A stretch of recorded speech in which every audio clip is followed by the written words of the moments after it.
Bismillahirrahmanirrahim. Assalamu alaykum, hörmətli görürmənlər. İstiqlal gündəlik xəbərlərini görüşünlərini qarşılamız. Mən Abdullah Yalqın. Proqramımızda vətənimiz Şərq Türkistan və dünya gün tərtibidəki ən mühim xəbərlərini huzurunuzğa sunumuz. Qədəmsizdə qıtanlar ekranımızda olsun. Xalqara Kechirim Təşkilatı 3 yıldan buyon xalqaraning Şərq Türkistan haqqında hech qanday harakatga o'tmaganligini tanqid qildi.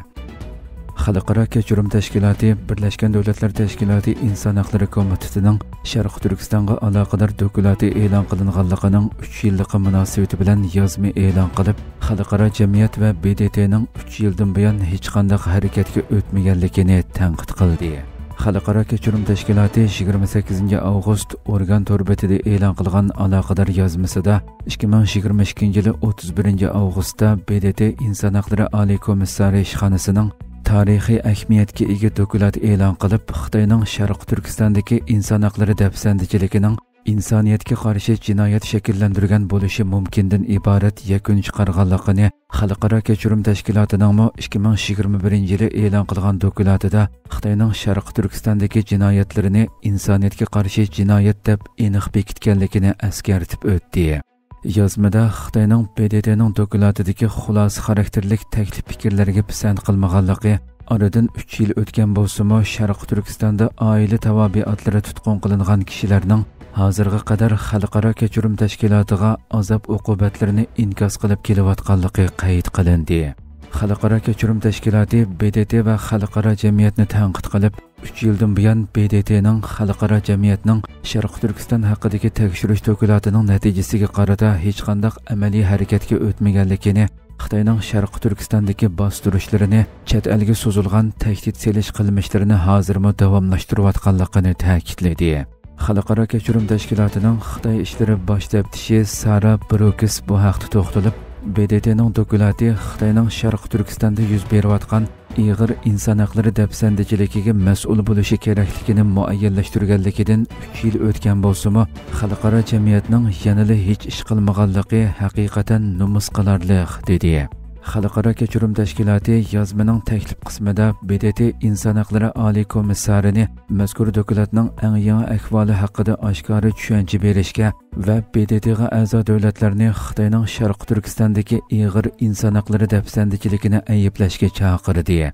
Hamda mustaqil xalqaro tekshirish mexanizmi orqali javobgarlikni surishtirishning muhimligini qayta ta'kidladi. Birlashgan Davlatlar Tashkilotining sobiq inson huquqlari oliy komissari Michel Bachelet 2022 yili 31 avgust vazifa o'tash muddati to'shgan oxirgi paytlarda Sharq Turkistonga aloqador dokumentni e'lon qilgan edi. 48 betlik mazkur dokumentda Xitoyning Sharq Turkistondagi Uyg'ur qatorliq millatlarga qaratgan bostirishlarining insoniyatga qarshi jinoyat shakllantirgan bo'lishi mumkinligi ta'kidlangan edi. Xitoy va Misrga nohaq import raqobati tekshirishi boshlandi. Türkiye Savdo Ministerligining rasmiy gazeti e'lon qilingan qaroriga asosan Xitoy va Misrda ishlangan turmush buyumlari mahsulotlariga qarata nohaq raqobat tekshirishi boshlash qaror qilindi. Bir kun gazetining bugungi xabarida bildirilishicha, Xitoy va Misrda ishlangan bir qism turmush buyumlari mahsulotlariga qarshi sunilgan iltimosga asosan Xitoy va Misr manbalik 70.13 tamojna beji doirasiga kiradigan oshxona, muncha, ishxona, uy beziki va shuningga o'xshash ishlar uchun ishlab chiqarilgan quti mahsulotlariga qarata nohaq raqobat tekshirishi boshlangan. Tekshirish natijasida nohaq raqobat tekshirishi boshlash uchun yetarlik uchur, hujjat va dalillarning borligi bekitilgandan keyin importni nohaq raqobatni baholash komitetining qarori bilan Xitoy va Misrda ishlangan mazkur mahsulotlarga nisbatan nizomnomaning 20-moddasi bo'yicha nohaq raqobat tekshirishi echish qaror qilingan. Tekshirishning muhim nuqtasi arzon bahoda to'kma qilib setish bo'lib, Xitoy bilan Misrning import mahsulotlarining bu xil vosita orqali Turkiyaning bozorini besib olish, yerlik ishlab chiqaruvchilarni vayron qilish qatorliq qilmishlarning mavjud yoki emasligi tekshirildi ekan.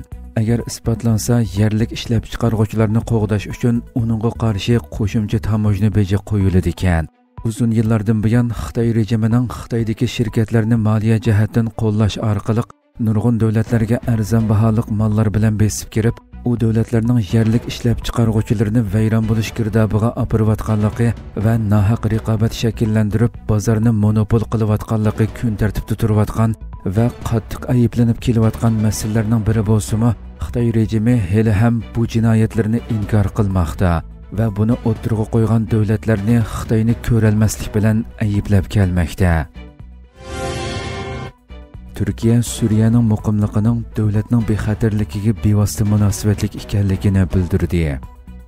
Turkiya hukumati 28 avgust bayonot e'lon qilib, markazdan boshqariladigan Suriya davlatini qo'llaydiganligini yana bir qatim ta'kidladi va Damashqdagi hokimiyatning davlatning zamin butunligini qo'g'dash uchun bosadigan har qanday qadamiga yordam beradiganligini bildirdi.